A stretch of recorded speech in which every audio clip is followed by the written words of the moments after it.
Good morning, everybody. Welcome to today's Overview and Scrutiny Committee on Friday the 4th of April, first day of the cricket season. And we've got sun, so how about that then? I did say the sun always shines on the righteous, but I don't know where it applies to this committee though. Thank you. Yeah, very bright, Councillor Hencher-Seraphin. Thank you for that.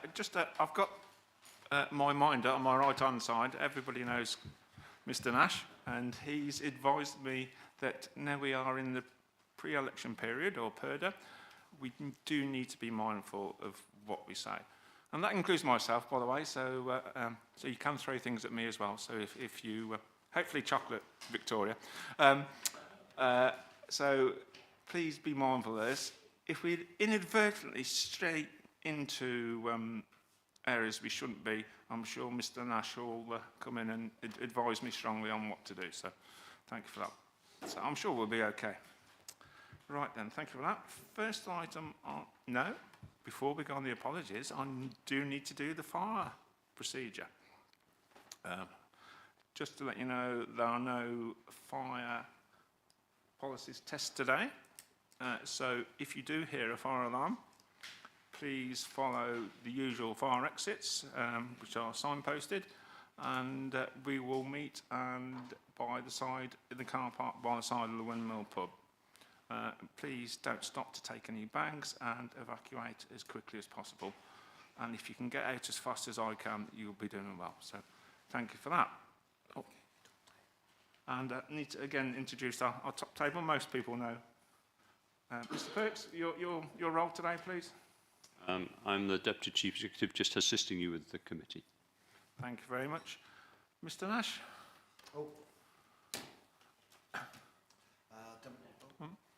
Right one. The Democratic Services and Deputy Monitoring Officer. Can't get my words out, sorry. Harry, do you want to come in as usual, please? Yeah. Yeah, morning committee, morning chair. I'm Howard Allison, Democratic Services, Overview and Scrutiny Support Officer. And we've got Mr. Buckland here today. He's going to be in several places today because Mr. Perks doesn't need to pop out. So once Mr. Perks goes, Mr. Buckland will be joining them at the top table. So they couldn't cope a whole meeting by the side of me on their own, so they've had to split that. So I don't blame them, by the way, but thank you very much. And Mr. Buckland's here for item 5, the update on devolution and local government reorganisation, LGR, not review. So I've remembered that one, Mr. Buckland. Thank you very much. Right, first item on the agenda is apologies, please. Yes, we have apologies from Councillor Ian Fradgley and Councillor Jenny Fradgley. Thank you very much. Any substitutes, please, Howard? No substitutes today. Okey-doke. Thank you. Next item on the agenda is disclosure of interest for this committee or anything on because we'll be talking about the Cabinet. Councillor Littlewood, please. Thank you, Chair. Yes, on page 34 of the Cabinet papers, there's a list of the round 2 Community Climate Change Nature and Recovery Fund. The Shakespeare Hospice is on that item, and I have to declare that my wife is a voluntary counsellor at the Shakespeare Hospice. Thank you. That would be a non-pecuniary interest there. Oh, Councillor Rolfe, please. In which case I have to declare an interest that I am a trustee of the Shakespeare Hospice. Yeah. No, that's brilliant. I think it's always best out in the open, and so, yeah, I thank you for that, and I think that's well done, Councillor Littlewood, for reminding Councillor Rolfe on that one. So, brilliant. Thank you for that. Item number 3 is minutes of the previous meetings. We've got 2 minutes. We've got 3 lots of minutes to agree. The ones on the 7th of February, 7th of March, and the 14th of March. Again, wonderfully prepared by Mr. Allison there. So, if you've got any comments, any changes you would like, if you could please let me know. Otherwise, I will take them as read, and your agreement is taken as read as well. Brilliant. Thank you for that. That's really good. Chairman's brief. No additional items to cover on that one. So we'll immediately go to our star attraction, Mr Buckland, an update on devolution and local government reorganisation. Thank you, Mr Buckland, please. Thank you, Chair, and good morning, everybody. I have prepared some notes. Howard's got a copy of them and can circulate them after the presentation, but I'll try and be as brief as I can. So you're all aware, hopefully, where we are under local government reorganisation. All councils in 21 county council areas received a formal letter inviting local government reorganisation proposals on the 5th of February. The first part of our requirement, or request actually, the first request from government was that we all submit interim plans by the 21st of May. Now we've all done that. There was a single submission made for Warwickshire, which was done on our behalf by North Warwickshire Borough Council. That submission encompassed two particular documents: the Warwickshire County Council interim plan, and then the interim plan that all of the districts and boroughs submitted. But we did that as a collective, we did that as a single submission. Now, we've had correspondence from MHCLG to say that we will receive feedback on those interim plans late in the week commencing the 28th of April. Now, by my maths, late in the week of the 28th of April means the 2nd of May, and we're going to be rather busy on the 2nd of May. I'm not going into Purdah, I promise you. And therefore, it's possible, we reminded them yesterday, that that will be a busy day for all of the 21 local authority areas, so it's possible it'll be early into the following week. But interestingly, MHCLG have said they're not publishing that information. Is going to be confidential to the councils when they receive it. One other piece of information on that feedback: we will have a single feedback for the area. We won't have a feedback on the county council submission and our submission. It will be a single piece of feedback that we receive. Now, the next formal step, as you'll be aware, is that we have to make our formal proposal for local government reorganisation in our area by the 28th of November. There are some areas of the country, Surrey particularly, that have to do that by May, and they're not going to get their feedback until the 2nd of May either. So in some areas there's a real pressure on. We do have until the 28th of November. We are expecting there to be some extraordinary meetings in November to sign off our proposal, and the full details of those will be released or confirmed at the annual meeting of the council on the 14th of May. But we are expecting a special OSC on the 5th of November. Should be some fireworks there. A cabinet meeting on the 10th, and then an extraordinary meeting of the council on the 17th of November.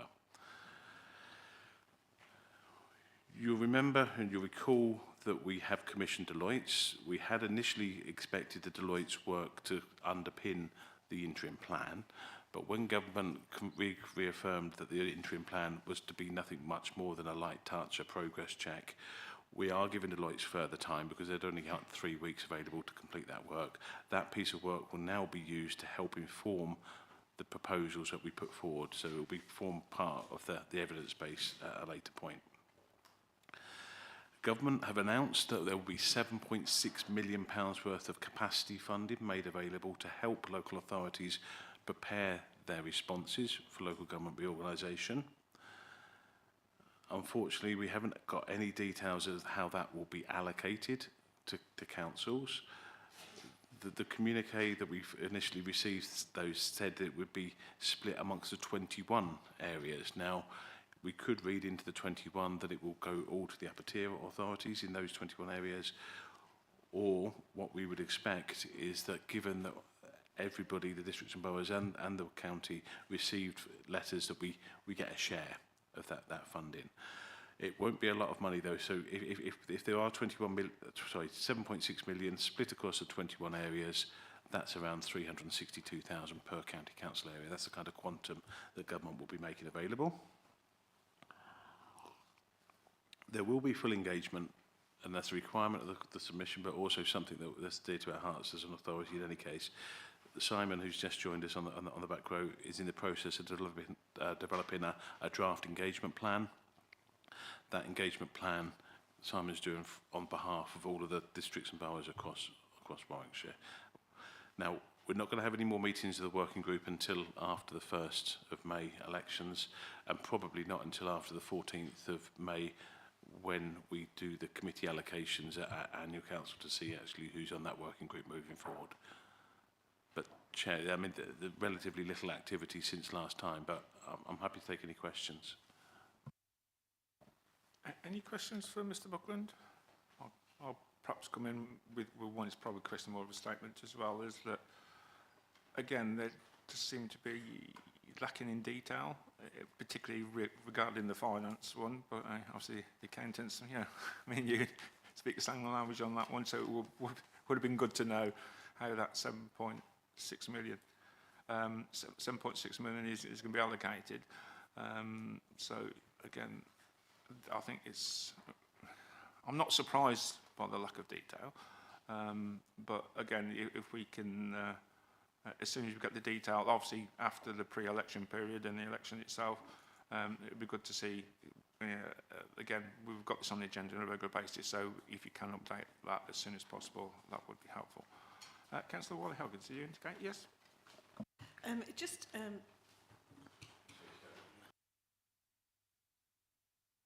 Working. Yeah, just to say that I know that other authorities have had briefings with the parish councils and so forth, and I don't think that Stratford has done that yet. And from some of the feedback and what I'm trying to assert is that it might be good for Stratford on its own to brief its parish councils rather than relying on others who may have a slanted point of view. And then that will also help if any of the residents want to see that. It could be done online, but I do think it might be worthwhile. If it's already been done, then I will acquiesce to that. Thank you. Chair, thank you, Councillor Wally-Hoggins. Two points in that. We did do a briefing on our inaugural parish forum. I think it was the 30th of January. We have another parish forum scheduled for June as well, where I've already been booked to talk to the parish councils at that meeting. I think it's the chairs and the clerks are all invited to that session. But you're right, that moving forward, and it will be over the autumn type period, there'll have to be some formal engagement as well with the town and parish councils. This move to devolution, move to a wider structures for local government, could have some significant implications for town and parish councils. So we are aware of that, and that will form part of the plan. But I think it's the 24th of June. I'm looking. No, it's around that time. 26th. 25th of June that we've got that parish forum. Brilliant, thank you for that. And again, obviously, the information that comes from MHCLG in that week, the 28th or whatever, again, I love the preciseness of this communiques. Again, obviously, that would be good as part of the feedback. I know you've got your working group, and the working group, they've got first call on this. So, but again, if we could have some details about that, that would. And again, if he came here, would be going into confidential if he came to oversee. So, I think that's quite important. Any other comments, questions for Mr. Buckland? Oh, I think you got off quite lightly on that one, David. If you can't talk about too much because you haven't got the details to talk about, and we could surmise, but I don't think that serves us very well anyway. But if you can get as much money as possible of that 7.6 million, if they can allocate 5 million to Warwickshire, and then and the other 2 and a bit million to the other 20 councils, I think that would come in helpful as well. So thank you for that. I'm sure Councillor Curtis, if he was here, he would have agreed with that one as well, so, but he's not, unfortunately. So thank you for that, Mr. Buckland. That's really helpful. Tony, you've got anything to add? Has Mr. Buckland summarised that precisely? I think Mr. Buckland does an excellent job in his presentation. I think I'll give you the opportunity there to just... That was an excellent comment. Thank you, Tony. Yeah. Good stuff. This is what I like to see. Thank you for that excellent update, Mr. Buckland. Next item is the public participation and engagement document that's come from myself with Howard's a lot of strong support from Howard on this one. It's the page 19 of our agenda, the public participation and engagement we've got some recommendations to look through. If I let Howard introduce it briefly, I'll come in, and then if we have some questions, I'll be happy to do that as well. Thank you, Howard. Thanks, Chair. Yeah, just briefly, this report is basically an update on the work that's been going on in the background since yourselves as a committee resolved and recommended to Council various things last year regarding attempting to increase the level of public engagement with committees, using social media and using the citizens panel to try and sort of get an idea of what residents' priorities are, and hearing about them directly from themselves. So yeah, the report you see has an appendix, which is the results of a survey we carried out, and it shows what the priorities are generally.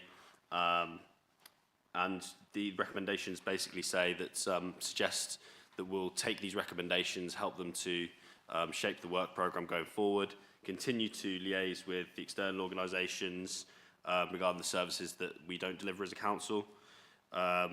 There's also a recommendation that we continue to promote the online newsletter, because that's by far the what residents say is their most preferred option in terms of hearing about what the council's doing, particularly around committee work. And then finally, that we as a council continue to use social media and the online newsletter to promote the work of this committee and all other committees to increase the level of engagement with those committees. I'm happy to take any questions. Thank you for that, Howard. It is quite ironic. We have been talking about public engagement, and when you see the figures that the survey was available to over 4,000 residents and 216 responded, I think it shows what a difficult task we have ahead of us trying to engage with the public, and I think we all, this committee and the rest of the council, have a duty to try and promote this as much as we can. But sometimes there is a phrase, you can lead a horse to water, but it's very difficult to make them drink. So, and talk, Councillor Rolfe, please. Thank you.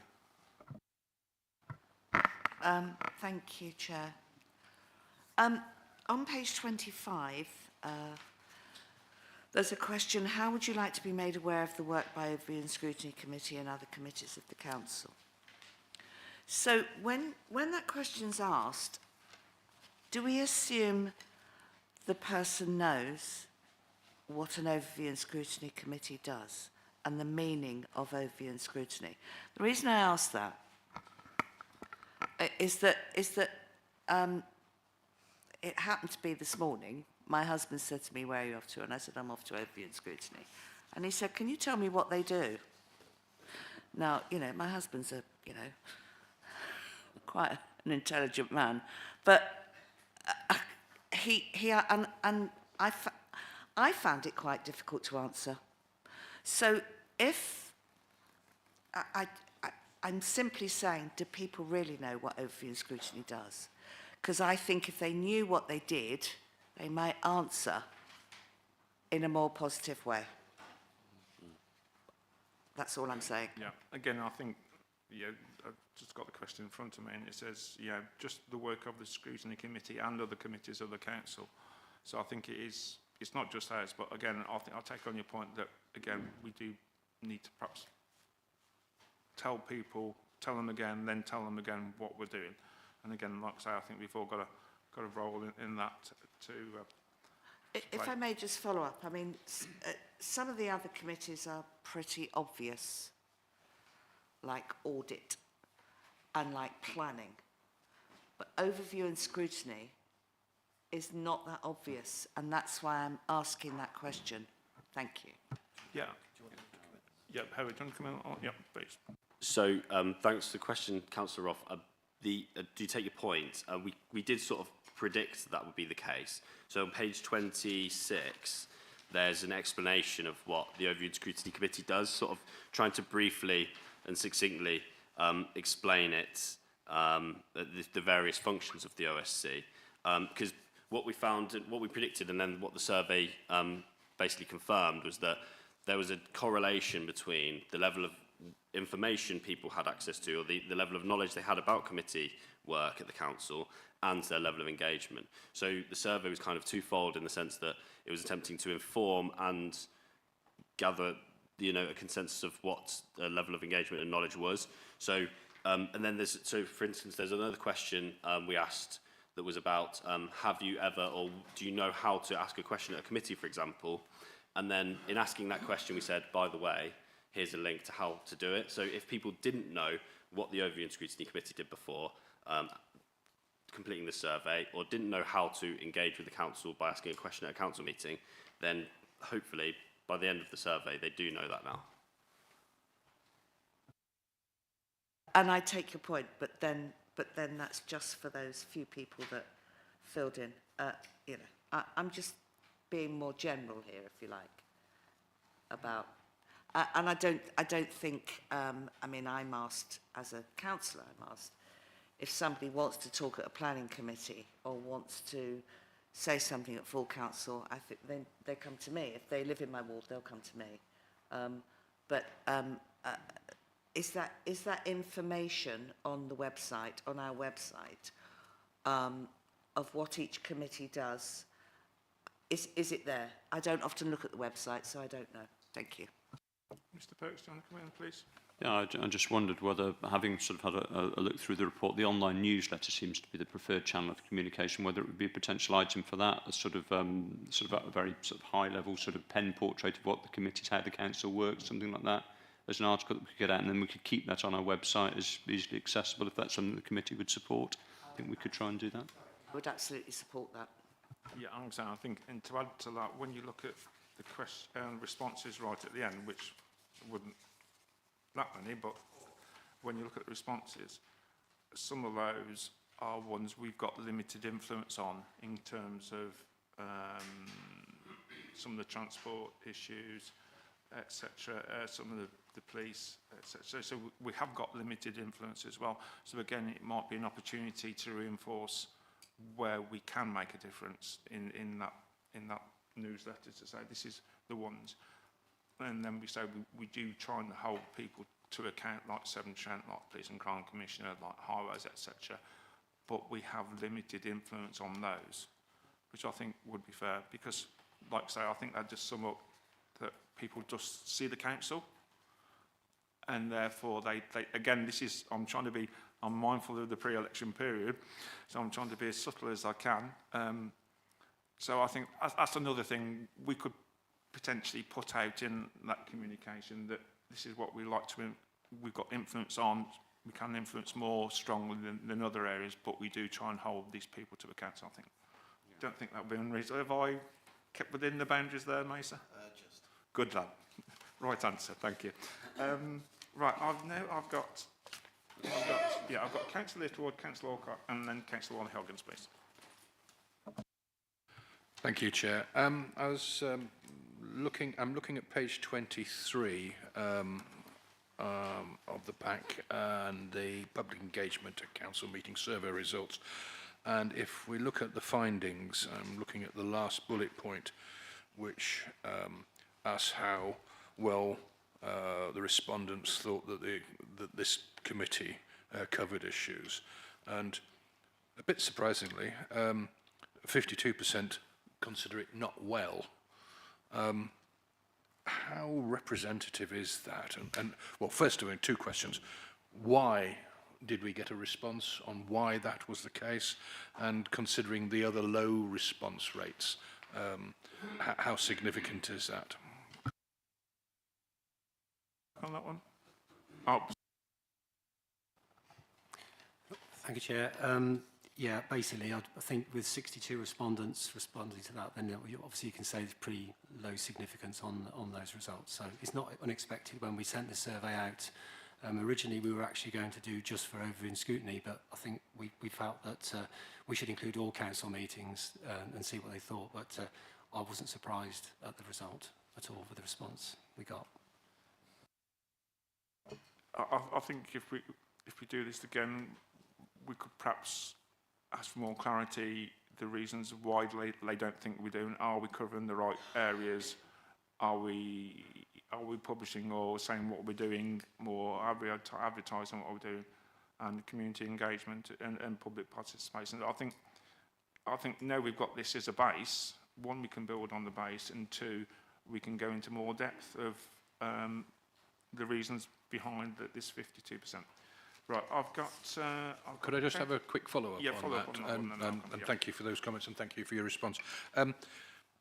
If it's going to be valuable and worth the effort we've got to get more responses to make it significant. Otherwise, really, we're only guessing. It's throwing up more questions than we're getting answers for. So, I think one of the areas that we need to really engage with is how we get the responses to be up.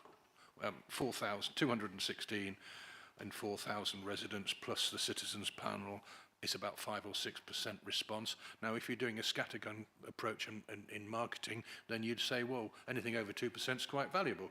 But actually, this is a population which is targeted, and I think that's a very, very low number for that. If it had been 30%, I'd have been thinking that's where we should be. So I think my question is, how are we going to get increased engagement on what can be a significant measure of our performance? And I think it's right that we should do so. Yeah, no, that's brilliant. Simon, any comments on that, please?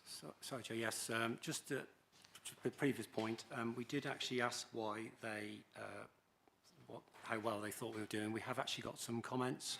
We didn't list them down because they were quite individual comments, and we were going to send them to members of the OSC after this meeting. So there are some actual why they asked the question. And then also on the other matter of the overall surveys that we do, yes, you're quite right. In fact, if you think about it, there are 800 members of the panel, so it went to 4,800, and these people are quite engaged with the council because they've signed up for the newsletter as well as the panel. So 216 responses out of 4,800 is, you know, something quite telling, really. But yes, I mean, if we did a more general survey, we may get a few more, but I very much doubt it, to be honest. So we could have sent it out with a press release or something, but something to do for the future, definitely. Thank you, Sam. Councillor Alcott, please. Thank you, Chair. It's been recently made apparent that there is starting to be a downward trend in the use of websites because apps are taking over. We do have an app for the District Council, but I just think we need to be, A, promoting it more and also utilising that more. Having a notification coming on an app going, this week you've got, there's planning, there's overview and scrutiny, there's full council.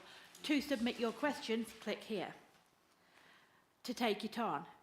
Notifications on apps get a lot more traffic, and I do think as a council we need to be ensuring we are up to date and utilising the app that we have in that way to promote engagement.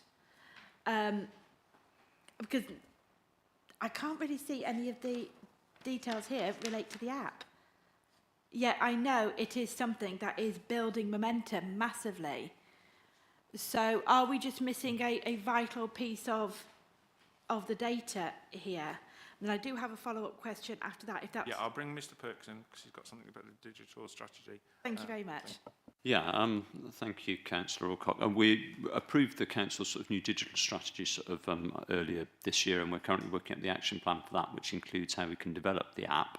I'm certainly happy to sort of take that up with the team who are working on that about more push notifications and sort of using that channel. So we're live to that sort of possibility, but that's useful feedback that I'll feed into that group. So you're happy to... I didn't say that, Councillor Grant. Simon, come in, please. Yeah, rescue me. Thank you, Chair. No, Councillor Alcott is quite right. I've been shown the app now, and I didn't realise we had notification problems. So every time we do a survey now, it will go on the notifications on the app, I promise. Okay. Brilliant, good. Follow up then, Councillor Alcott, please. Thank you, Chair. Thank you for the answers. I'd actually be quite intrigued to ask the same questions again with the app, with using the app, and just see if there is a difference in the numbers and a difference in responses we get. especially as I do know that the app is being utilised quite significantly. Okay, people might start by looking what bin goes out today, but if there's a notification on there to say, ask your question, it could produce some very different numbers than what we already have here. The other thing I'd like to say is, if we want to engage the public more, then actually we need to make sure the public, A, know what we do, and also engage them from a young age. At the moment, I have so many residents that I've encouraged to come and speak at council, and they've all gone, no, that's just way too uncomfortable. Because I know it can be intimidating. Okay, not for me, because, you know, I'll talk anywhere. But for some people, We couldn't comment on that possibly, Councillor. Yeah, thank you, Chair. It can be quite intimidating to walk in when all the councillors are sat here. It's a very busy room, and it can make people feel uncomfortable. So maybe there could be an idea of engaging people younger age.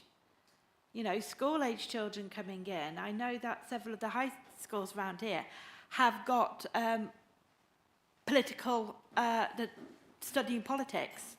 Well, here they can see politics in action. And I would like to see some more engagement happening with young people in this council, because ultimately they're the ones who either could be sitting in whatever council we end up with, and will be the residents who we will have to answer to. Yeah, thank you. I'm sure Howard will make some notes, but I've made a note that we've got an appetite to take this further. So hopefully you'll know that one. Councillor Wally Hoggins, please, if you want to come in. Yeah, I was really going to come in and say exactly what Councillor Alcock has been saying, that the app is a perfect opportunity to push this out to the public, really. And also, I think that the website, people do use the website to look things up, but it isn't very we could have it on the front page, on the front as you open it up. Today, these meetings are happening, do engage, and a banner headline, please complete this survey. I think we just need to be doing more of it. I'm actually really disappointed that 52% of the respondents don't think much of what we do in Overview Scrutiny Committee. I think that's a woeful situation, and we need to reflect very seriously on that. You know, I'm disappointed in it, but I welcome the fact that we're now going to be looking at how we utilise the app. But I also think that the links need to be better embedded to watching meetings online as well, so that people find that easy to navigate. Because actually, even I find it difficult to navigate to live meeting schedules and so forth. So I think that that's something else that we really need to be looking at. So if we look at the front sheet of the website, it's quite a blank document. Then on one side, it has all the bits to do with SDC. We could make better use of that front page as people hit it. This is a survey, please complete it. This is a meeting that's going on today or this week. That would enable us then to push that out to our residents and for much greater engagement in the work that's being done here, and how the populations, that engagement is very important, because ultimately they're taxpayers, they're paying for these surveys, and we really need them to be completed as fully as possible. Thank you. So I know I was looking at for some reason, some notification that might have been posted, again, I'm not saying what one, the other day, and I did happen to notice on the website there was a link to the planning committee on Wednesday. So when you logged onto the website, so there are these things, but I think we can take these on board. I've got Mr. Buckland coming in, then I've got Councillor Keithley, then Councillor Henry-Servan.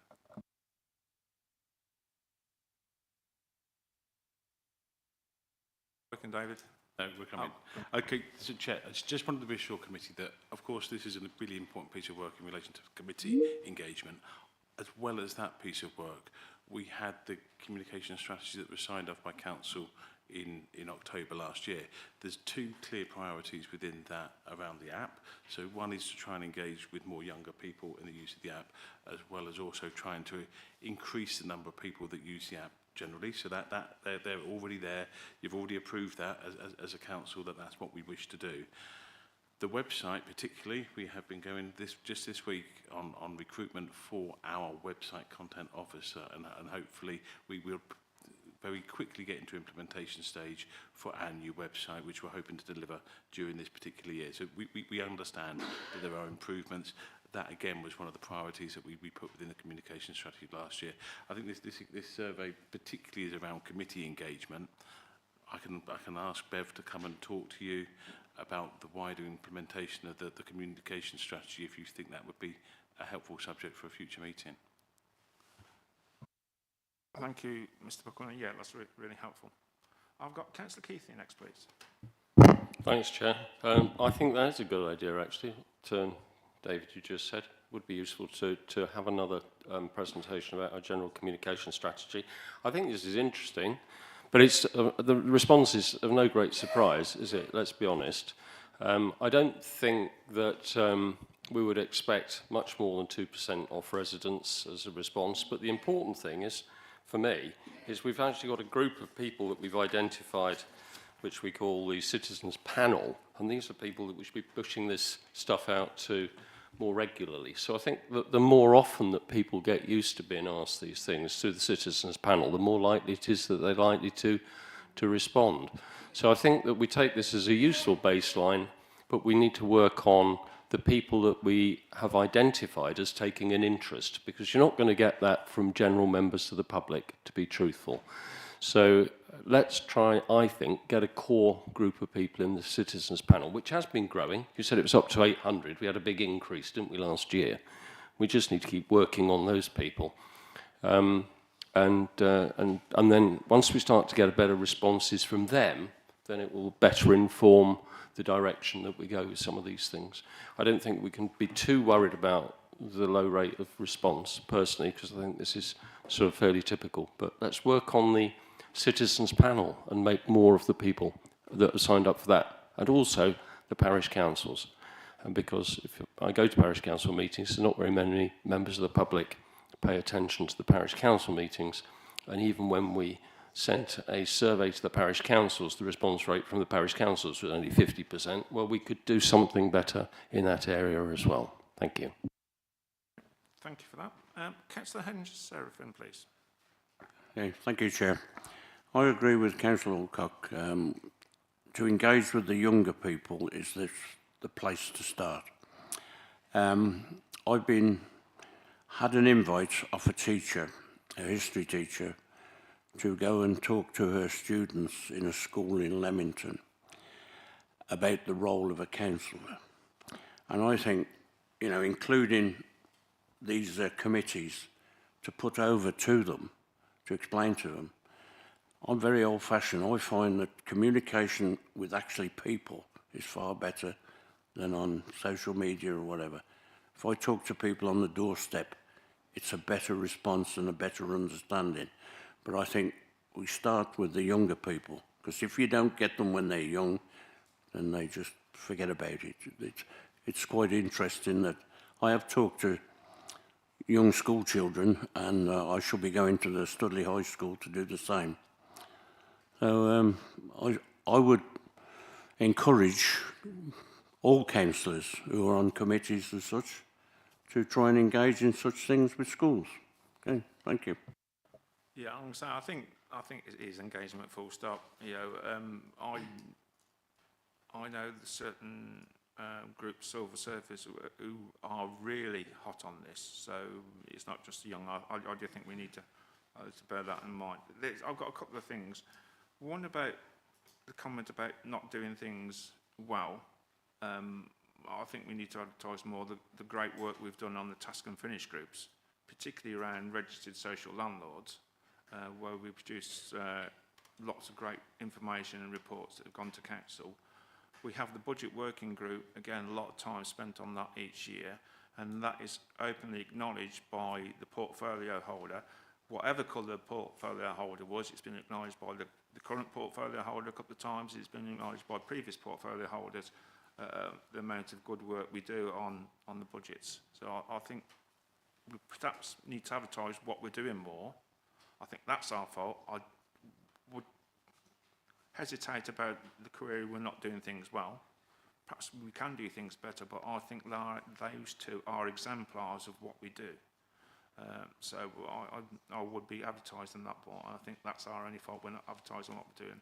I think there's a lack of understanding around local government still when we're talking about the items they were talking about, some of the things that are outside our control.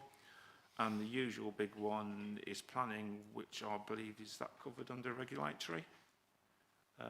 I know planning enforcement is covered under regulatory, so I think that is one of the other areas as well. So again, when we're advertising what we do, again, I think we do need to advertise the remit of these different ones, audit and standards, regulatory, licensing, etc., just to make sure people are fully aware, and again, at the same time, what each council is responsible for. So again, too much, the information is there. A couple of things about the app. I've just found some information that I think 50,000 people have got the app, but 30,000 have turned off the notification. Is that right? Only 30,000. Oh, sorry. Yeah. Only 30,000 notifications turned on. Yeah. And people tend to turn them off if they get too many. Yeah.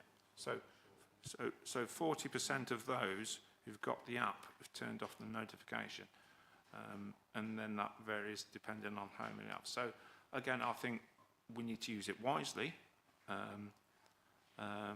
and make sure we get the best value, because sometimes if you're getting more than what's this, etc. So again, we need to target things properly. So again, I think that Mr. Buckland has given us a really good update on this. I think his idea, seconded by Councillor Keithy, about Beverley Communications coming in to talk to us on the future meetings is helpful.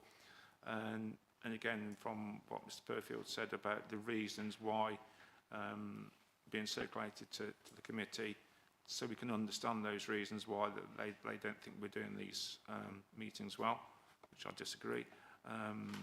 And then we could discuss this perhaps 12 months down the line to see what changes there are we need to do. And in the meantime, Mr. Perks has given a guarantee that will be part of discussions around the digital strategy. So I think we have got 2 or 3 ways forward. So I've got no other queries, questions. Any officers want to come in on add anything on this?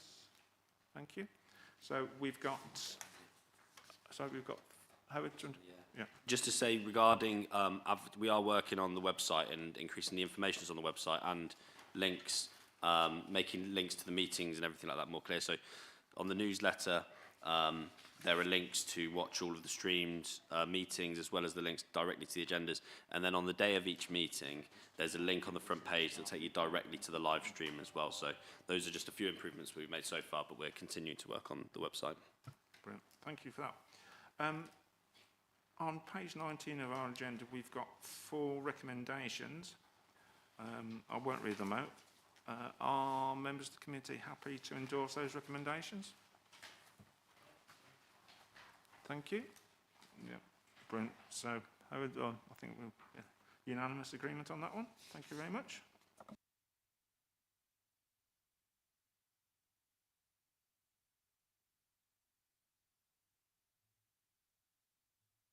I'm sorry, that was probably an improvement. Just keep on throwing that chocolate, Councillor Walcott. We'll be all right between us. The minutes of the Climate Change Panel on the 4th of March. Thank you, Mr. Nash. The minutes of the Climate Change Panel on the 4th of March 2025. We'll note those. Any comments, or are we happy to note those? Because I was there at the meeting, virtually. I did a lot. Yeah, so I know Councillor Keithy was as well. So yeah, brilliant. Any comments on that? So that's good. Now we'll move on to item 8, the cabinet meeting. We've got 1, 2, 3, 4, 5 items on this, and we'll start with Mr. Perks, because I know you've got to disappear, so we'll get value for money from you before you disappear, Mr. Perks, which is round 3 of the Community Climate Change and Nature Recovery Fund. Thank you, Chair. Yes, what the report to Cabinet sort of looks at the performance of the climate sort of change, Community Climate Change Fund over the last year and suggests how we might sort of take it forward.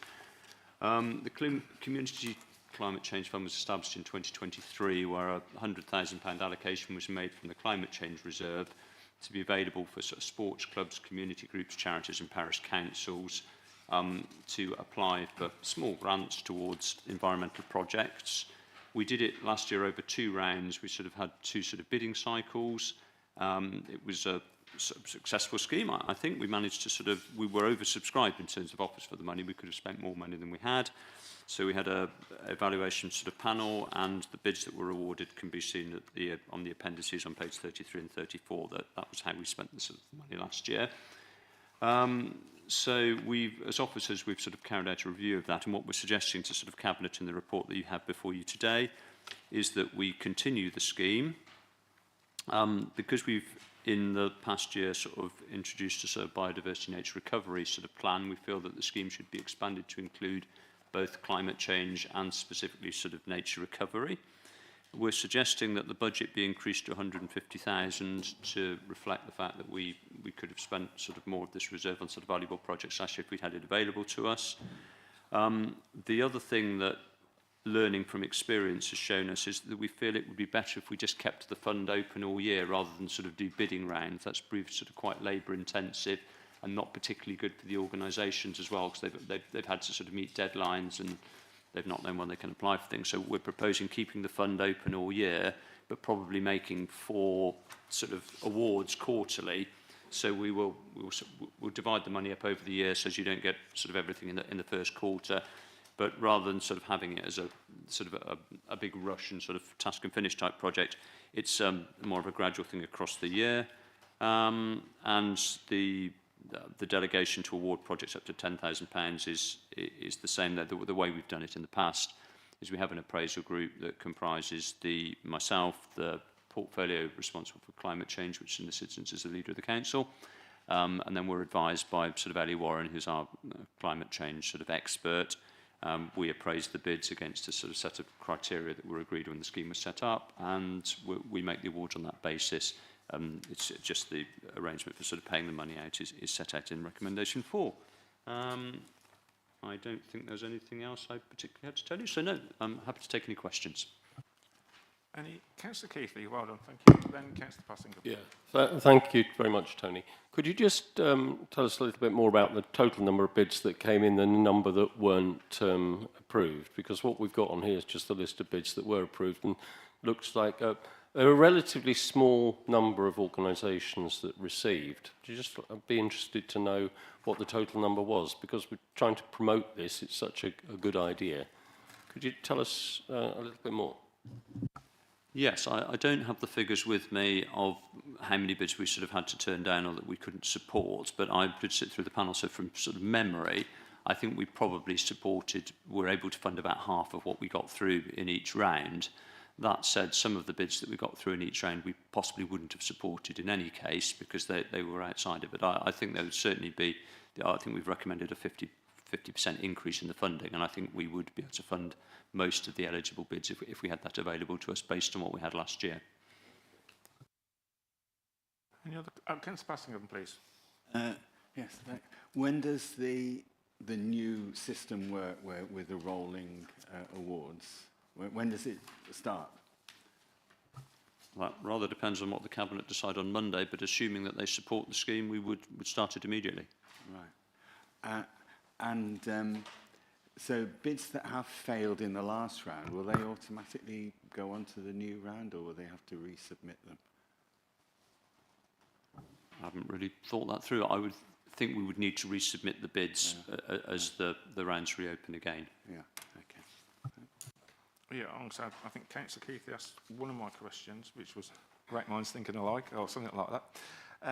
Yeah, I think the points about across the year and workload peaks and troughs is sensible, so I think that makes sense.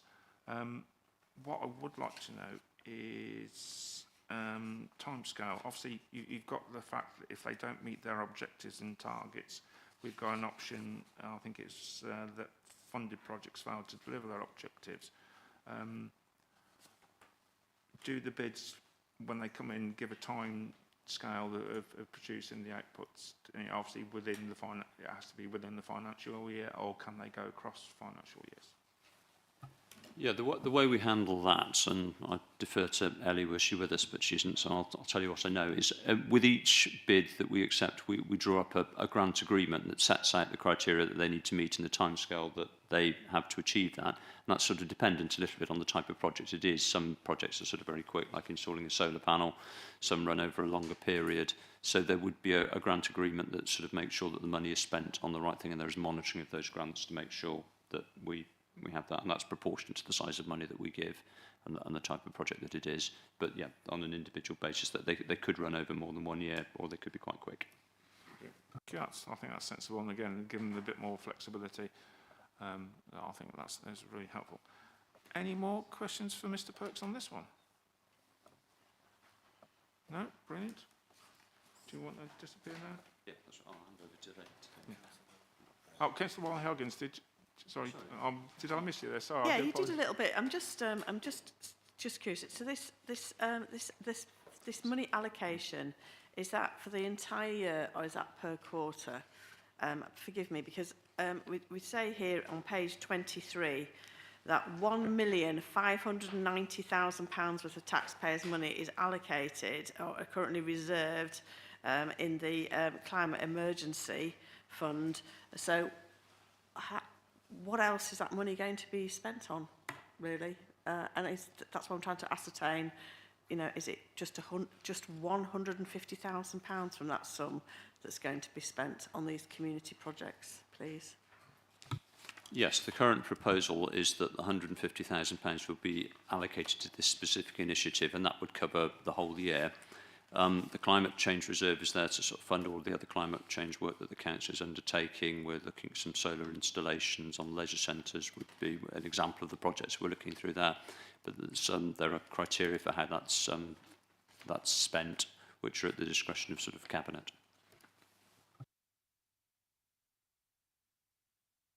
Sorry, Councillor Wiley-Huggins, I don't know, I missed you on that one. Not deliberate, I promise. Any other questions before Mr. Perks disappears? Oh, quick, go. Thank you. I will come back. You will return, as somebody once said. Thank you very much. The next item we'll be talking is the Community Infrastructure Levy, the update to the infrastructure list. And we've got Mr. Sean Nicholson, the officer here, who's produced this report. I think, Sean, if you just bear with us, I think we've got the report that's going to Cabinet. Not any real... do you want to introduce it briefly for a few minutes? And it's unlike a councillor trying to be brief. It's quite difficult to ask an officer to be brief when we ramble on a bit. So if you can be as brief as possible and give us time for some questions for you. Thank you. Good morning, everyone. So the report that's going to Cabinet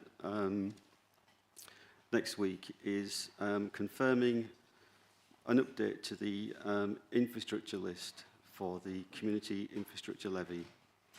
The Council is required to produce a list of projects that it will or might fund through the list, and the April report is a culmination of earlier work from a report that went to Council in last month, which set out the revised approach to the allocation of SIL.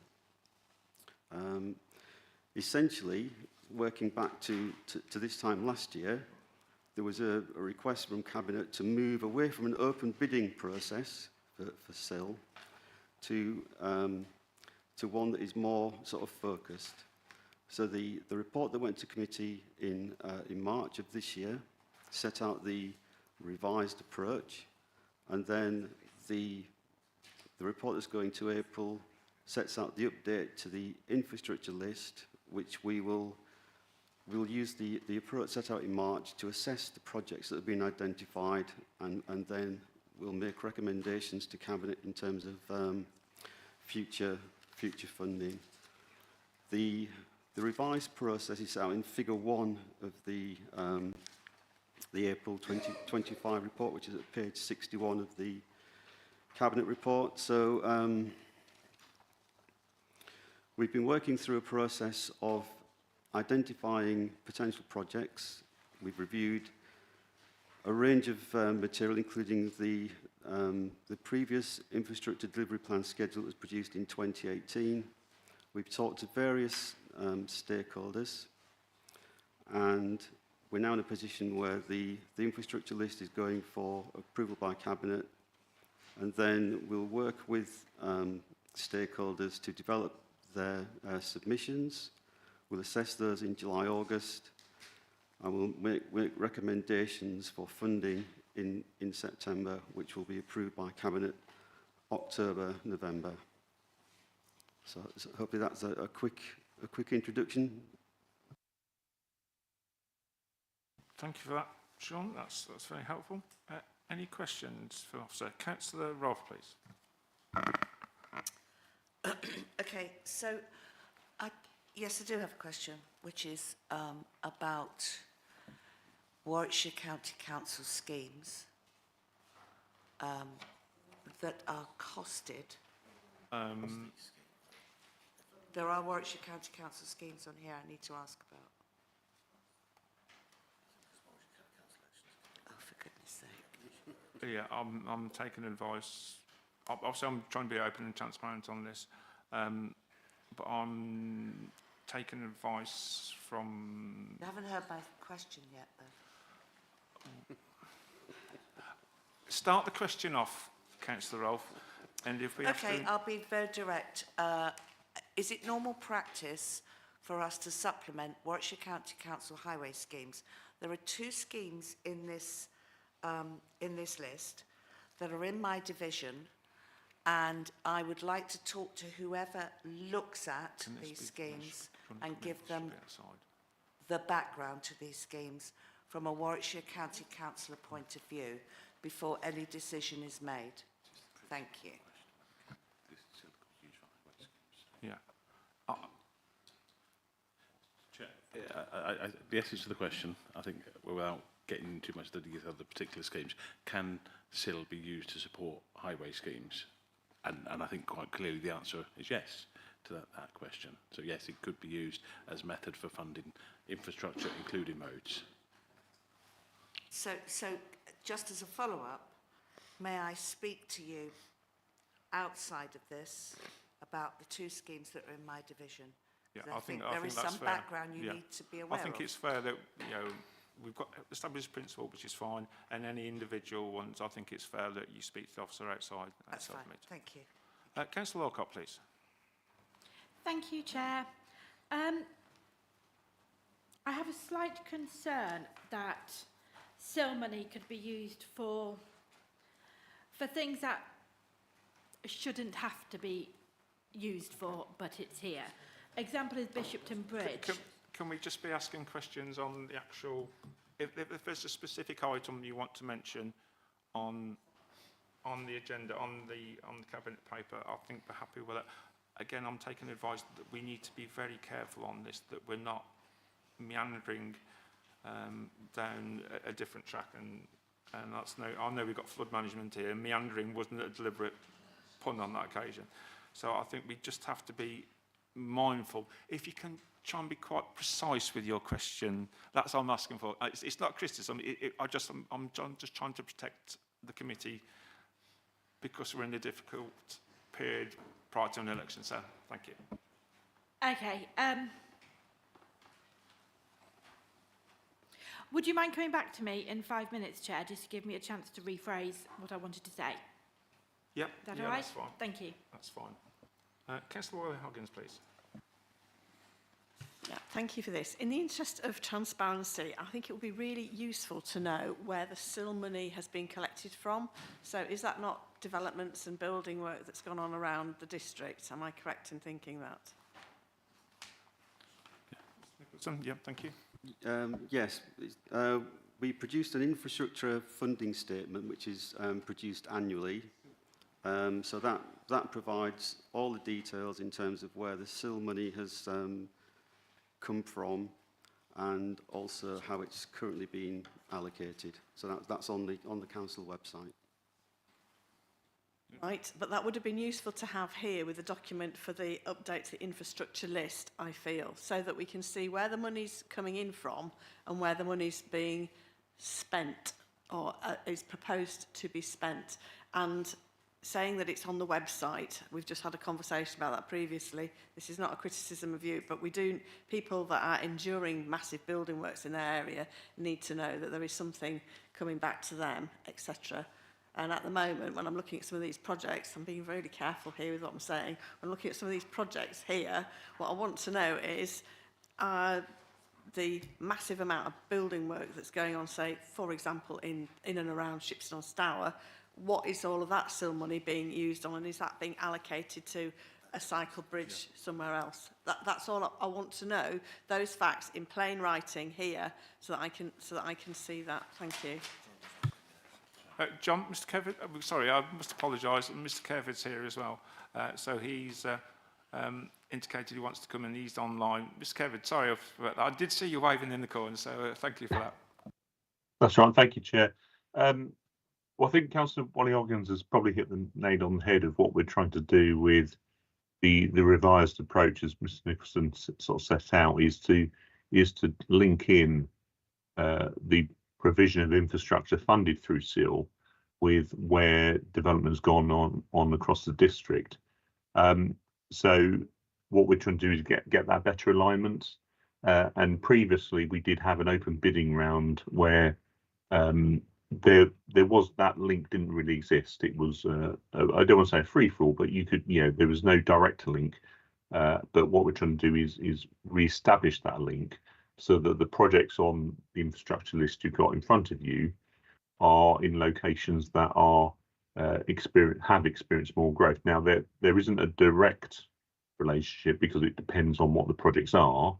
But what we are trying to do is give that alignment so that residents can see that yes, they've had the development, and this is the infrastructure, the benefits that they're getting across the district from that development. And I do think it's important to remember that it is a district-wide approach to SIL, and then parishes and town councils do have their own pot of SIL funds as well that they can use to spend on more local projects as well.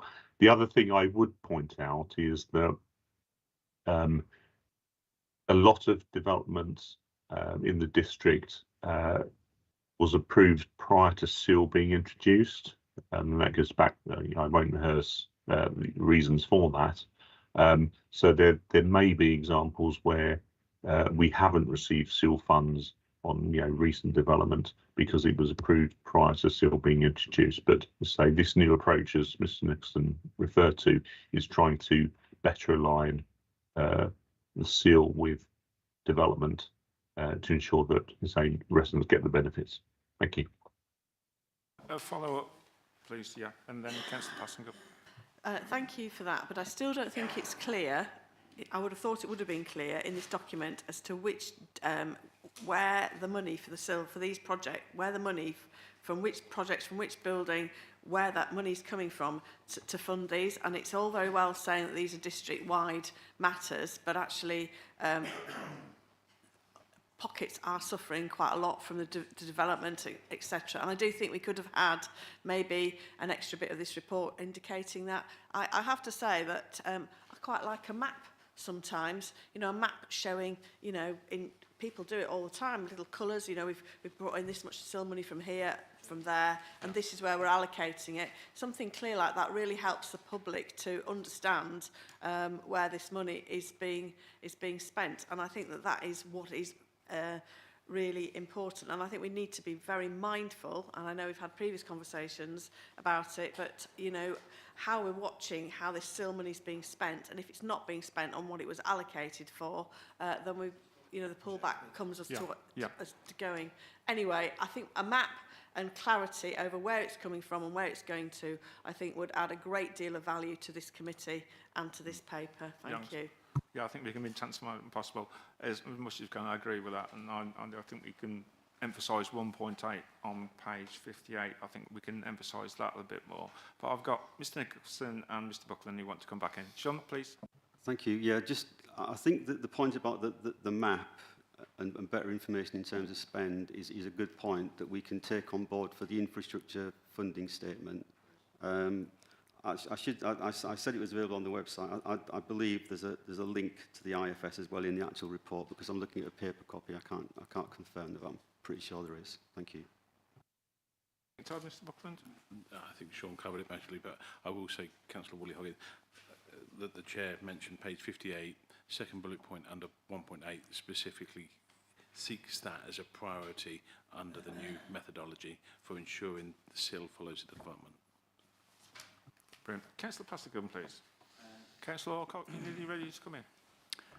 Yes, if that's all right, Chair. Thank you for giving me those extra few minutes. Using SIL money that is generated by building and development to repair a bridge that is only needing repair due to the excessive development seems rather counterintuitive to me, especially when there are much more. There are a lot of other things that can be used for. It just seems to me that that isn't what SIL should be there for. SIL should be there to do extra things for the residents, not repairing things that were pointed out would need repair work if the development had, as it was granted. Again, I think we've taken some points, but I think this is a thing we can perhaps discuss on a future item.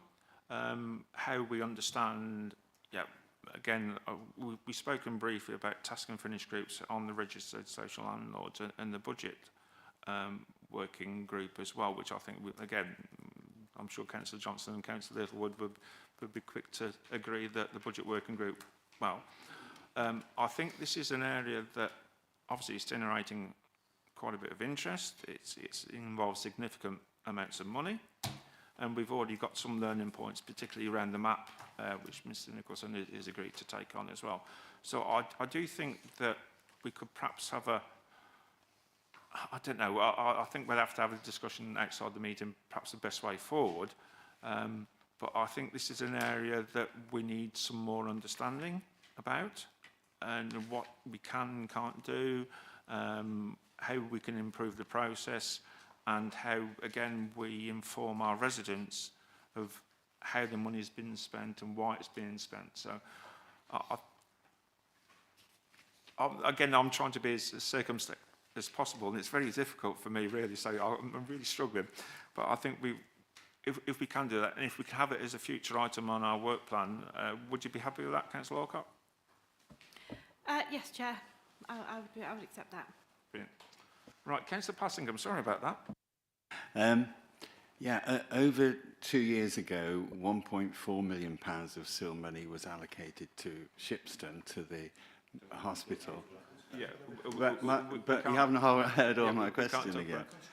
If we can just try and stick to the report. Yeah. So my point is, and it was allocated to approved plans of the council. There's an allocation here to a medical centre, and is that the one that's potentially in one of my wards? Is it? I'm not sure which one it is. It's over your way, definitely.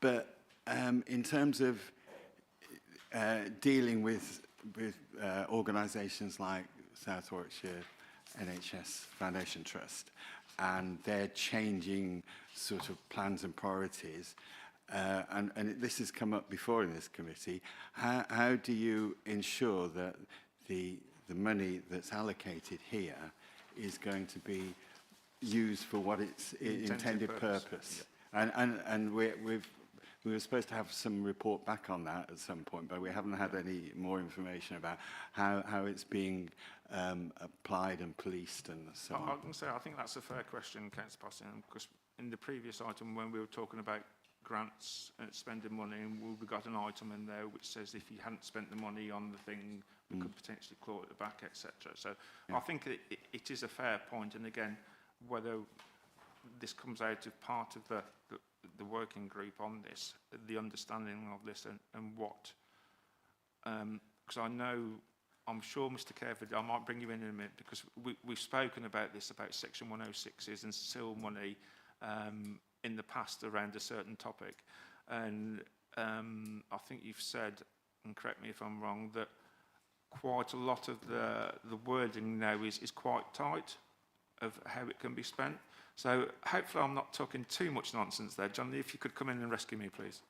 Yeah, you're right, Chair. That it's, regarding 106 monies, then yes, it's very specific about what that can be spent on, and we do regularly oversee that spend.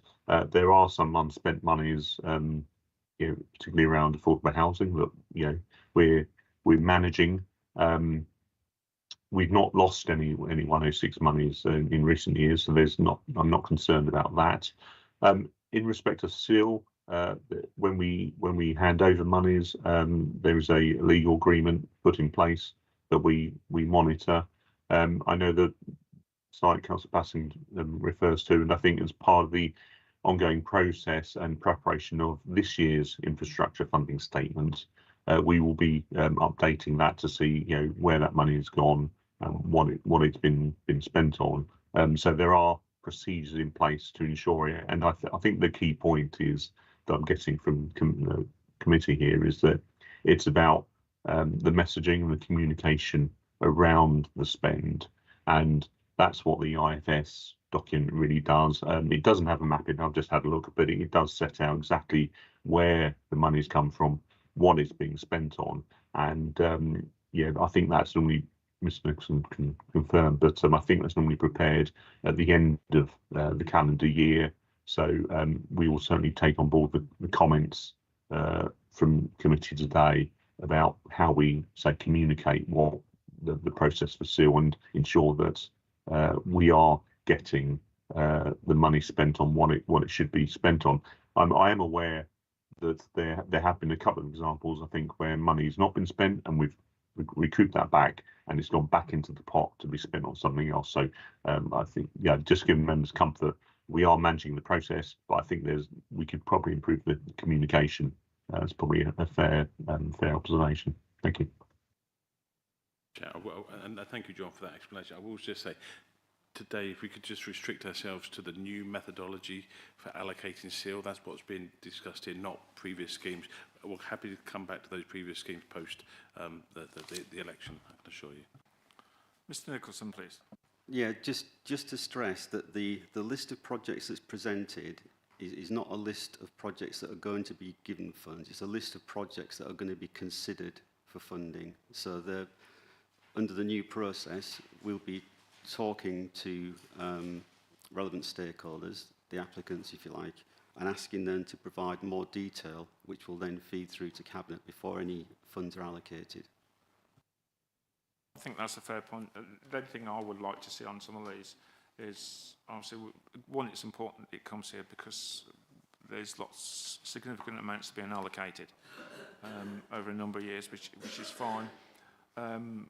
It would be good that after the discussions with, for example, the Environment Agency or other partners, whether these will progress or they would be taken off the list in future.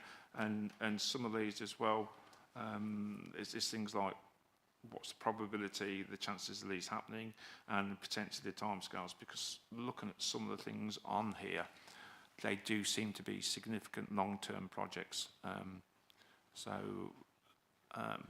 Go on, Sean, come back in, please. Yeah, I think I agree that the whole point of, or one point of the list is it's almost like a forward planning tool. There are some projects on here that will require the council to be proactive in terms of making them happen.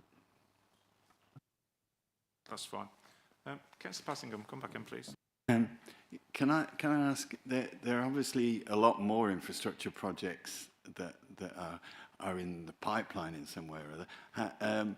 Is there a separate list for ones that aren't being considered for SIL, or do they all then just wait their turn and be considered for the next SIL round? Thank you. Yeah. So in terms of other projects, there was a schedule produced in 2018 to help provide the justification for SIL, and that schedule includes a number of projects that will link to Section 106. So it covers things like Gaydon Lighthorn Heath and Long Marston Airfield and the Canal Quarter, and then a range of other projects. So we have an idea of the range of projects that might be more suitable for Section 106 as well. But as part of the work on the South Warwickshire local plan, we'll also need to update the infrastructure delivery plan to accompany that as well. Any other questions? No, brilliant. Thank you for that. Thank you, Mr. Nicholson. Thank you, Mr. Kerford. Obviously, we'll keep a watching brief on this one, and I think we might have a future work programme, task and finish group even, on potentially on. So, yeah. So, brilliant. Thank you for that. Next, we want to talk about our single equality scheme targets for 25-26. Mr. Buckland, it's pages 17 to 22 on the Cabinet papers. Thank you, Chair. We agreed the council agreed the policy under single equality last year. This is our part of our decision-making process. We have to have annual targets.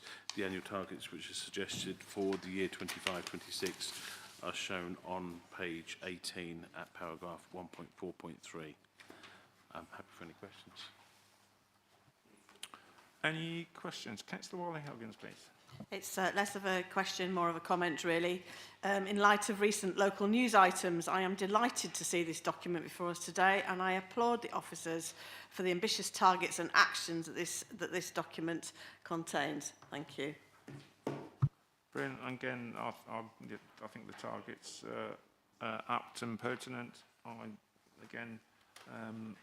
think if we have feedback on this, on how they've been, how we're meeting the targets, and whether the targets could be, how challenging the targets are to be achieved, whether we can stretch ourselves even further in certain areas.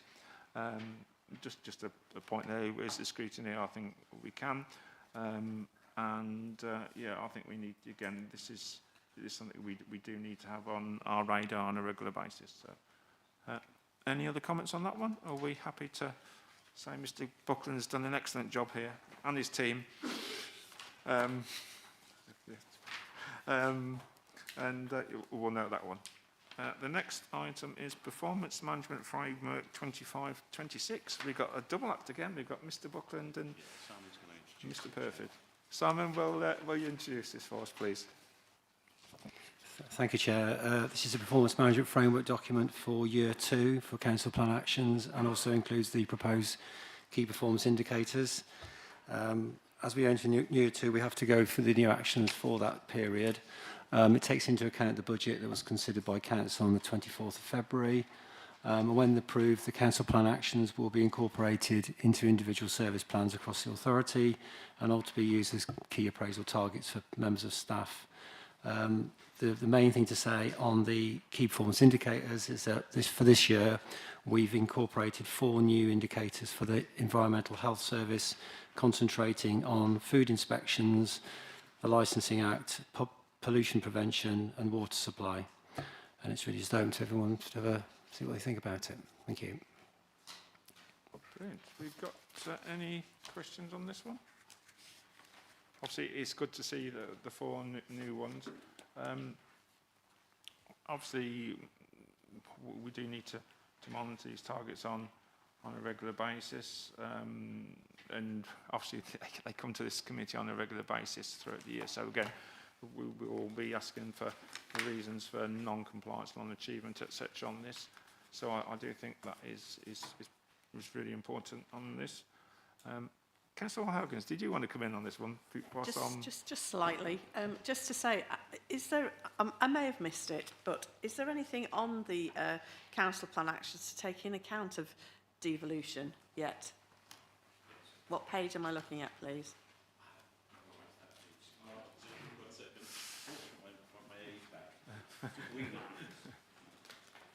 the dream team. And I'd also like to add that we did bring it up we've brought it up now at least 2, if not 3 meetings of this committee, that we need to now start having implications for devolution on the papers that are before us. I'm still not seeing that in the papers before us, and it is important that we are mindful of this and the implications, I think.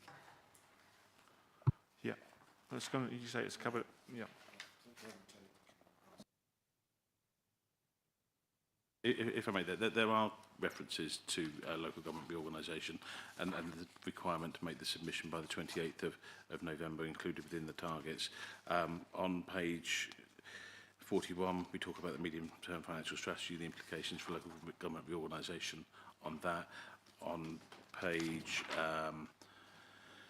44, we talk about the staff implications surrounding local government reorganisations, and there will be papers coming forward to the Employment Committee in the coming year talking about what we may need to do for issues such as staff retention.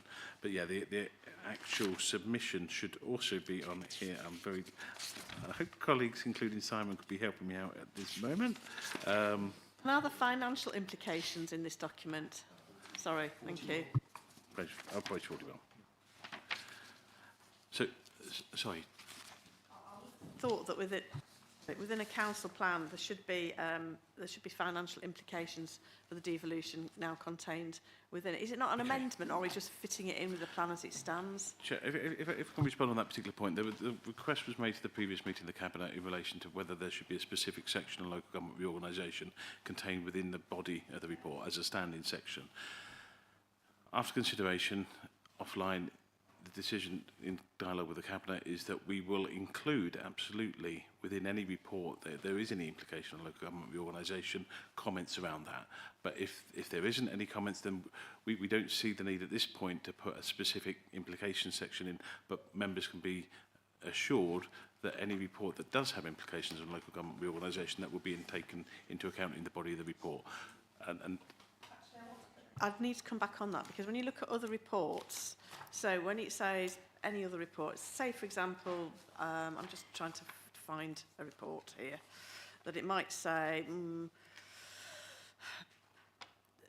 data protection. There are no data protection implications arising from this proposal. Then I would have thought that it was for Overview and Scrutiny Committee to have, devolution or local government reorganisation. There are no direct implications for local government. Rather than just saying you're not going to add anything about it on there, you need to admit or just say there is no implications for this report to do with devolution. Just omitting any reference to it, just because. But we make reference to other things here that we don't. There are no direct health and well-being implications, for example. Am I speaking in tongues here? No. Look. I've given you the assurance that if there are any implications of any reports in relation to local government reorganisation, that will be taken into account in the body of the report. But it's not going in as a separate section at this stage as a standard for reports such as data equality or climate change issues. Just come back one more, please. Chair, I think this is really serious. I think that we need to for the public to know that this has been, the public needs to know that every report that we're getting here is being properly assessed, and then against the devolution. And then if there isn't anything, like everything else here, that there is no implications, that needs to be categorically stated on any report, not just not put in. Yeah, I can say I think we can. I know we're in a difficult period at the moment, so I think we're mindful of what we're saying. I think that when the new council, what's the time? When we have the annual meeting of the council, I think we can take things on further and discuss this. So I'll take your point on Board Councillor Wall-Huggins, and obviously this is we got very little notice on this before Christmas. And now we're getting more and more information, sort of information that's not necessarily clear and precise. So I do think after we've got some information on that week beginning the 28th of April, after we've got that, I think then things will start to ramp up. I do appreciate there is a working party with cross-party committee, cross-party attendance on that. So I think we're guided by that. But I think we keep a watching brief until that the new council is formed in May, and then we'll take it on further. So early days at the moment, and I'm happy at the moment what we're getting, but I think that it's something that we keep a watch and brief on, and I think we've made our position clear to the Chief Executive. So I think we can note that. Right then, any other questions on this? I've got a couple. On the key performance indicators, Simon, which is going to be on page, I think it's page 54. Some of them relate to, are we adapting our targets with more up-to-date information? For example, the recycling contamination rate, the target was 24-25, was 5%. The proposed target is 10%. Obviously, there are implications of that. Is that target showing a more realistic figure based on what's been happening over the past 12, 18 months? Yeah, I can answer that one, Chair, if you like. The target's been revised. We've changed our sort of materials recycling facility provider because we've got the Sherborne sort of MRF sort of up and running, which is a facility in which we invested. The way that sort of the contamination is measured has changed. It's sort of, there have been changes in sort of the guidance that sort of changed particle sizes, so it reflects sort of technical changes at the MRF and in the standards for measuring contamination, rather than a sort of a difference in the waste that's being provided to the way it's measured. So we thought it was right to sort of change the figure to something that is a realistic target rather than something that couldn't be achieved under the new method of measurement. Brilliant. Thank you. So there's been a material change on that one then. Thank you for that. Any other questions on this? Again, Simon, you're doing well. You've got away quite lightly on the couple today, so you're doing well. But thank you for this. Again, these come on to us on a regular basis. Sometimes, if there is a little bit more information available that you can have, let the Scrutiny Committee have either before or after the meeting, that helps us scrutinise these figures better. You know, that bit about the material one, it's fair. We're putting in a realistic target, and we've got valid reasons for that. So if there are things that stand out, you said about the 4 changes for the environmental health ones, and again, a little briefer note, if we could have something like that, that would probably be helpful as well. Right one. Then the next one, we've got the allocation of the UK Shared Prosperity Funding 25-26 for Communities and Place Project. And I've got Mr. John Tonge. John, if I got your surname correctly. Good man, thank you. I do apologise. I know it's only 5 letters like my surname, but I get called a different first letter usually, either with a T or a G or something like that. So I do. It's always pleasing to know I've got that right. So thank you very much. Do you want to give us a brief update on the paper that's going to Cabinet, please?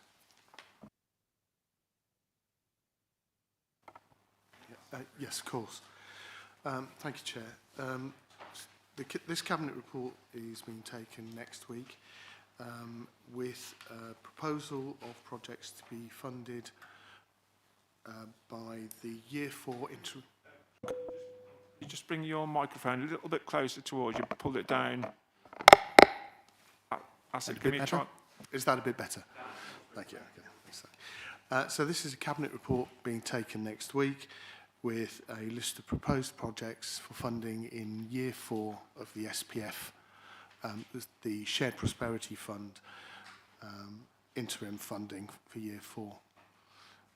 The Year 4 funding is different materially than the previous years in that previously we have been the lead local authority on that funding and the allocation has been made directly to us. In Year 4, Warwickshire County Council is the lead local authority for this and the allocation is being made to them, and then they are devolving the community and place element of that funding to Stratford District Council for projects in our area.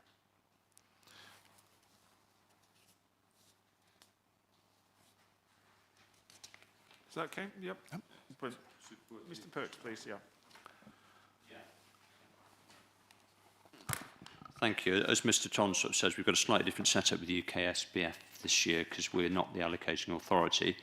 We've also got quite tight spend deadlines for it. So whereas in previous years we've gone out for a sort of a round of attracting bids where we had a 3-year programme, we had more time on that. We've had initial discussions with the Cabinet, and our preference that we're suggesting to Cabinet on Monday is rather than go out with a call for bids, we allocate the money that we've received to some projects that we've identified in existing strategies that we've consulted on, which are mainly the economic strategy and the what we call the GO strategy, the Growing Opportunities Plan, that have both been through sort of council and public consultation. So the appendix that you see there, there are various restrictions in the scheme about what we have to spend in revenue and capital and the interventions that we have to comply with, which the UKSBF money is conditional upon. We've done an exercise of matching projects in those two strategies to funding that's available through the funding scheme, and we're proposing to the Cabinet on Monday that they allocate the money in that way, so as we make sure the money is spent by the spend deadline, reducing the risk of having to sort of send any money back to the scheme if we don't meet the spend deadlines, and implementing the council's plans that you've set out and consulted on already. Brilliant. Thank you for that. And I believe the money is allocated. And again, I'm being careful about this. The amount likely to be allocated has not been as much as previous years. Sorry, John, I'm trying to be as... You're right. The allocation was significantly lower than we'd received sort of in previous years. And of the allocation, which, as I said, went to the county council this time rather than the district council as the awarding authority, an element of it has been retained by the county council to fund some of their community projects. It will still be spent on communities appropriately, but they're retaining some of that money to fund those schemes, which is entirely proper, but it does mean that we have rather less to allocate than we've had in previous years, which is another reason why we're not suggesting to a sort of a call for projects. That's quite a sort of officer-intensive thing to do, and if you've got less money to go at the end, the cost per application is significantly higher, which is why we think the direct allocation is a better solution in this instance. Yeah, I've just got a... Councillor Rolfe, please. Can I just mention the mobile hostile vehicle mitigation? I think it's an absolutely brilliant idea. Being a town and district councillor and being involved with lots of events that happen in the town, I mean, they are costly, ongoing costs, etc., etc. However, do these costs include, it says that there's going to be 10 units, do these costs include transporting these units from place to place to place? Because they see, I mean, that will be costly, and also storage of these units, that would also be costly. So is that part of it?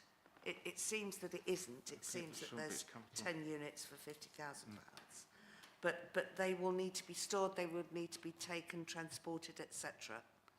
So how is that going to be paid for? I'm afraid I can't answer that. At the moment, yes, this is capital funding for the purchase of those units.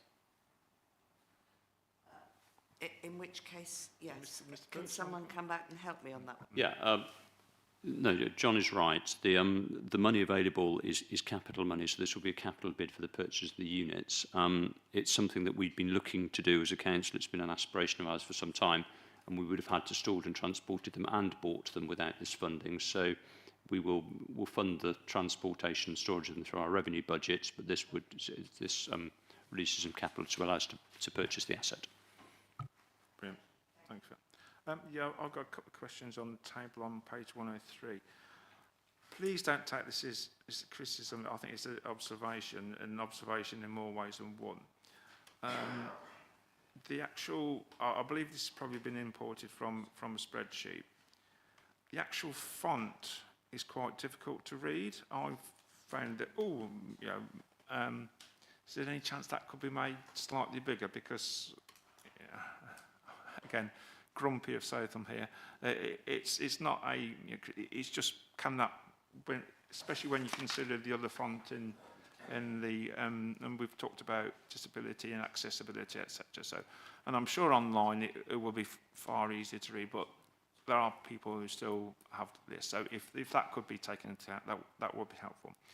And secondly, just sticking to the agenda, the item number 8, obviously from being in the Far East, I'm not so aware of all the situations around Stratford Bid, Shakespeare's England, etc.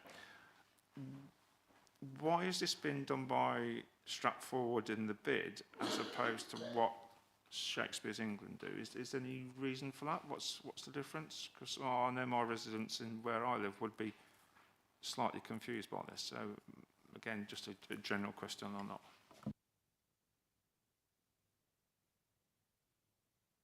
Okay. Yes, regarding the branding of Stratford, it's because the bid represents Stratford town and the businesses within the town there. Shakespeare's England has a much wider remit, and for them to create a town-centric website specific for Stratford would be probably inappropriate. The bid also wanted it to be led by and promoting their businesses specifically, some of which may not be members of Shakespeare's England. So the bid has decided that in creating this and developing the brand for Stratford, it would be better being delivered by them rather than a third party. And is that 20,000 the total cost, or is that a proportion of the total cost of the brand? So the 20,000 should go towards the initial scoping and design of the brand and website and the development of that. Stratford Bid would then be responsible for the maintenance and support of that website ongoing. So that would be taken up by their revenue. Okay, thank you. Any other questions on this? Councillor Whitwood, please. Thank you, Chair. Just a point of clarification, really, and going along with the theme that you started, Chair. Presumably, Stratford Town Council have got some involvement with this. It's a very much a town centre project. Could I have clarification and a bit of information around that, please? So the bid are working with a number of stakeholders on this, both businesses around town and the town council themselves. But they are part of this as a stakeholder, and the bid are owning the website. Other questions?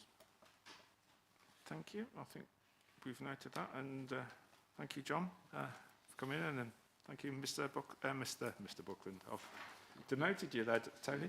Mr. Perks, thank you for your assistance on that one. Anything else? We've got the work plan on item 9, pages 31 to 38 of our agenda. Any other comments on that? There is something on the 28th of May, Warwickshire Police 101. We would be looking for some questions that we can send in advance to Warwickshire Police. So if you could get those to Mr. Allison as soon as possible, that would be very helpful. And Councillor Keithley, please. Thank you, Chair. Yeah, just on that item, actually, I was going to raise the possibility of having some performance statistics, because if you remember, this, I think, was spawned from a conversation I had with Claire Morris at the PCC office. And the data that she had at the time, if I remember rightly, Howard, Q2 2024, it's quite dated. So I'd really like you to ask for some performance metrics that bring us up to date. in respect of the performance of their customers, of the call centre. Could you put those? Please. Could you put those in writing to Mr. Anderson? It'd probably be. You want me to do that? Yeah, I can do. Yeah, I'll follow that up in writing. Yeah, Then you can send it on. Yeah. Yeah, Okay. that way it's clear and there's no misunderstanding. And so, yeah, always. And I was going to ask, Howard, do you know who's going to attend to present this? The PCC has agreed to attend. Right, okay. And then he'll bring relevant officers as he sees fit. Great. So, yeah, okay, we'll go back to the chair then, because there's obviously an opportunity to ask other questions. Brilliant. I've got Councillor Johnston and Councillor Wally-Hoggins, please. I've got two comments. One is the Integrated Care Board on the 29th of October. Is this the earliest date we can get them? Because this is... I'm going to come back in on that one, please. I'm still liaising with the ICB to try and get an earlier date. So this is just provisional at the moment, and I'll confirm if I can get it brought forward. Yeah, 29th is the backstop. We are trying to get it. I mean, this is a current issue. Yep. And Upper Lighthorn has currently implications for... So, yeah, we are trying, David. Practices. So, yeah. I did ask for this at the last meeting. Yeah. I did ask for this at the last meeting. It's recorded in the minutes. Yeah. So we are mindful that we can't force them to attend. So we request they attend, and ultimately they don't have to, but we can request, and if we request in a subtle way and trying to cajole them to come, we're more likely to get a response than if we demand. So yeah, we are trying, and it's in the good hands of Mr. Anderson there, who's really good at getting people to come. So it is on board. So do you want to do your second point then, David? Then Yes, I'll bring please. Sarah in, It's the feasibility study on the Avon Hydro scheme, and I just wondered if we should put that into the schedule, because it's been promised within 6 months, somewhere in September. Yep, I think that's fine with me. You might want it. It was the 1st of October. 6 months after April. Do you want to? Can we? Yeah. So we need to. Yeah, we don't want it later than that. Wants to be by then. The 1st of October. Okay, let's go with that. Yeah, brilliant. Councillor, you okay, David? Yep. Okay. Yep. Councillor Wall-Hoggins, please. I just need some clarity. We've now established that the Police and Crime Commissioner is coming to the next meeting. What I'm trying to ascertain is what his remit is going to be. Is he just coming here to talk about 101, or what else is he here for? Because I think it's a bit of a while. It's at least 12 months since we had him here scrutinising matters, and our taxpayers do pay quite a lot of money to him. So I didn't realise he was coming from looking at this and what that remit's going to be, and are we going to extend it slightly?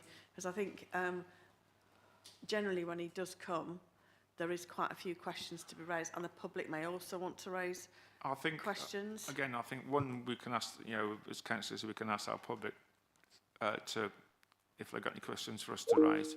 Secondly, it's important that we get our questions in advance prior to his attendance, so therefore he would know which ones we're likely to, what subject areas he'd be happy to tackle, which ones we'll be going into. So again, I think it's highlighting the fact that we get the questions in as soon as possible, because sometimes it'd be like painting the fourth bridge. We'll start on one area, go through all the questions, then back again. So I think we do need to be, as a scrutiny committee, try and be as precise as possible, because, like I say, it could be an ever-expanding subject, and whilst we try and have a good hour on that subject, that hour on subject could be filled on 1 or 2 topics. So again, we do need to be precise. Councillor Off, did you indicate just then? Thank you. Yes, thank you, Chair. So it's been a long while since we discussed social housing providers and issues amongst social housing, and we have an ongoing task and finish group about social housing. I do think it's time we brought back a report of with indicators of how well they are doing, or how badly they're doing, or how they're staying at the same level as they were before. And I do think that we need to scrutinise that, because yeah, I mean, I'm sure, like other councillors, we've still got ongoing issues, and I really would like to have them. Yeah, come I think back that's and- a fair point. Again, we have to decide which meeting we can, especially if we've got somebody else coming back who, obviously, that where we talked about the ICB. If we can get those back as soon as possible, that would be more of a priority. But if we can, again, start looking at timescales on this, because we could get it back within, I would say, within the next 6 months.